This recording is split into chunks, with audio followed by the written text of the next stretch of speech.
ಕಿಯಾ ಮತ್ತೆ Hyundai tie up ಆಗಿರೋದ್ರಿಂದ safety ratings ಬಗ್ಗೆ ಮಾತಾಡಂಗಿಲ್ಲ. ಬಿಲ್ಡ್ ಕ್ವಾಲಿಟಿ ಎಲ್ಲ ಚೆನ್ನಾಗಿದೆ ಸರ್. ಗಟ್ಟಿ ಮುಟ್ಟಿದ್ಯಾ? ಏನಂತಾರೆ ಸುಜುಕಿ ಕಾರ್ಸ್ ತರ ಮುಟ್ಟಿದ್ರೆ ಇಲ್ಲ, ಆ ತರ ಏನಿಲ್ಲ.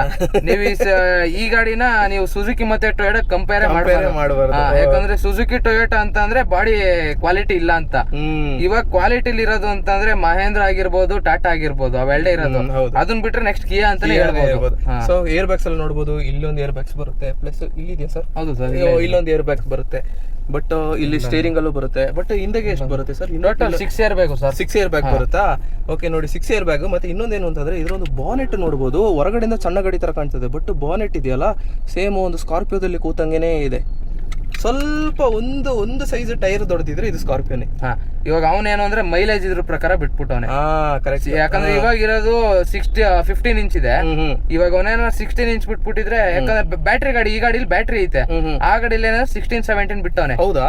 ಅದು ಕೂತಾಗ ಫುಲ್ ಹೈಟ್ ಅಲ್ಲೇ ಕೂತಂಗ ಅನ್ಸ್ಬೋದಲ್ವಾ ಸರ್? ಮತ್ತೆ ಬ್ರೇಕಿಂಗ್ ಹೈ ಸ್ಪೀಡ್ ಅಲ್ಲಿ ನೀವು 140 ಹೋದ್ರಿ ಅಂತ ಹೋಗಿದ್ದೀರಾ ಅಂತ ಹೇಳಿದ್ರಲ್ಲ, ಅವಾಗ ಬ್ರೇಕಿಂಗ್ ಎಲ್ಲ ಯಾವ ತರ ಪರ್ಫಾರ್ಮೆನ್ಸ್? ಚೆನ್ನಾಗಿದೆ ಸರ್ ಬ್ರೇಕಿಂಗ್ ಎಲ್ಲ ಸರ್. ಇದಕ್ಕೆ ಯಾಕಂದ್ರೆ 4 ಬ್ರೇಕುನು ಡಿಸ್ಕ್ ಬ್ರೇಕ್, ಹಂಗಾಗಿ ಬ್ರೇಕ್ ಸಿಸ್ಟಮ್ ಎಲ್ಲ ಚೆನ್ನಾಗಿದೆ. ಸಿಸ್ಟಮ್ ಎಲ್ಲ ಸೂಪರ್ ಆಗಿದೆ ಸರ್. ಈಗ ಮೇಂಟೆನೆನ್ಸ್ ಮತ್ತೆ ಸರ್ವಿಸ್ ಬಗ್ಗೆ ಮಾತಾಡೋಣ ಸರ್. ನಿಮ್ದು ಇವಾಗ ಎಷ್ಟು ಸರ್ವಿಸ್ ಆಯ್ತು? ಒಂದು ಸರ್ವಿಸ್ ಆಯ್ತು ಸರ್, ಬರೇ ಜನರಲ್ ಚೆಕಪ್ ಅಷ್ಟೇ ಸರ್.